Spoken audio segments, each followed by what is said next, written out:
Get your sat nav ready. It's time to go to St. Croix.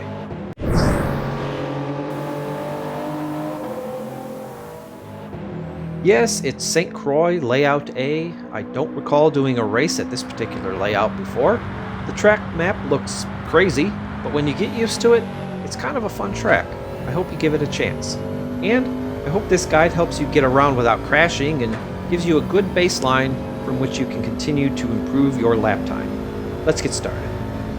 For turn 1, brake just before the 100 board, right around this sign. I'm a little wide here, but still on power at about the apex. Keep to the left as you exit the corner, and as you approach the red and white curb up ahead, that's where you turn in and move to the right of the track.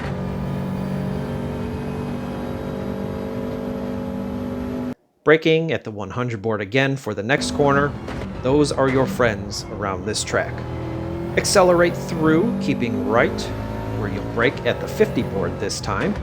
As I come through this corner, I'm trying to pick up the start of this fence above the Armco. When I see that, that's when I get back on the power. Accelerate off the apex toward the outside of the track, but then move to the left and stay left for your next braking zone, which is the start of this curb. A quick note, the track map does look crazy, even intimidating, but there are similar corners and sequences which seem to almost repeat themselves. So if you can make it through the sequence, like the corner we just left and the one we're about to enter, you can easily do several other corners on the track. Ahead now, let the car rotate through so you don't run wide. Down the short chute. Now, there isn't very much to use here as brake markers. I've been using the end of this tree line on the right. Again, in this corner, really let the car rotate before applying power.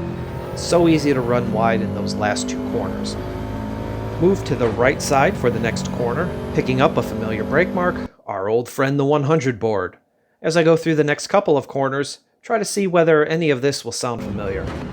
As I turn in and as the black add boards come into view, accelerate toward the outside of the track, then move to the left and stay left for your next braking zone, which is the start of this curb. This next corner, I tend to be rather tentative. I kept running wide on the exit. I'll be off the power for what seems like an hour. Down the short chute, where I've been using this patch of dark pavement as my brake marker. Looking around, there are several other things you could use here. Pause the video, take your pick amongst the signs, fences, or even the truck parked on the left. Dab of the brake, let the car roll. Should have stayed in 4th gear though. A quick safety lift, and accelerating down the straight, cutting back to the inside briefly. I hope you were able to notice a few of the repeating track elements through that last sequence of corners. Off in the distance, as the red and white barrier comes into view, begin moving to the right side of the track. Now this next little chicane, we'll call it, is a bit tricky. Brake just as the 150 board arrives. As you approach the first apex, the corner opens up and it looks like you should be able to carry a lot more speed than you really can. Let the car roll through the first bit, smoothly applying power at the first apex.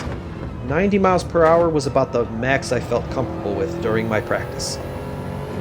You should have no issues at full throttle after that, moving to the left side, braking as the 100 board leaves the screen, or just before the start of the curb if you prefer. This hairpin is the tightest corner on the track, good place for an overtake. A late apex will give you a better run on the exit, then moving to the right side of the track.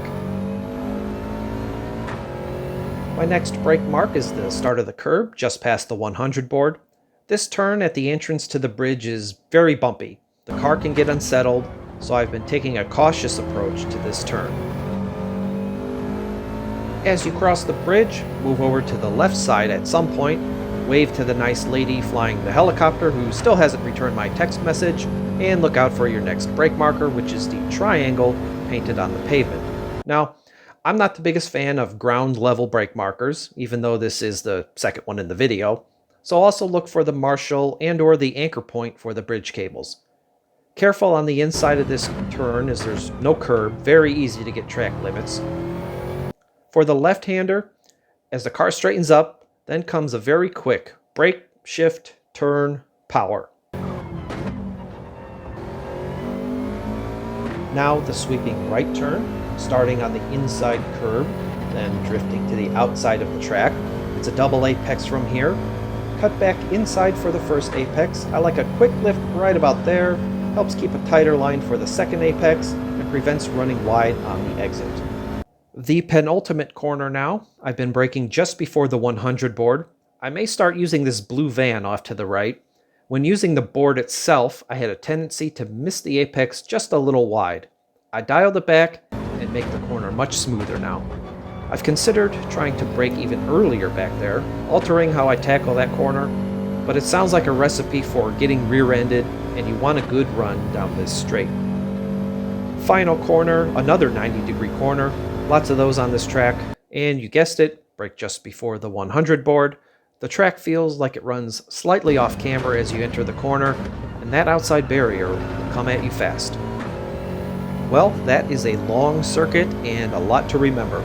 I doubt it will be a popular race B this week. Once I put in a few laps though, I started having a lot of fun with this layout. Hopefully, one or two of my tips have helped you get there as well. I will see you soon with another video. Thanks for watching.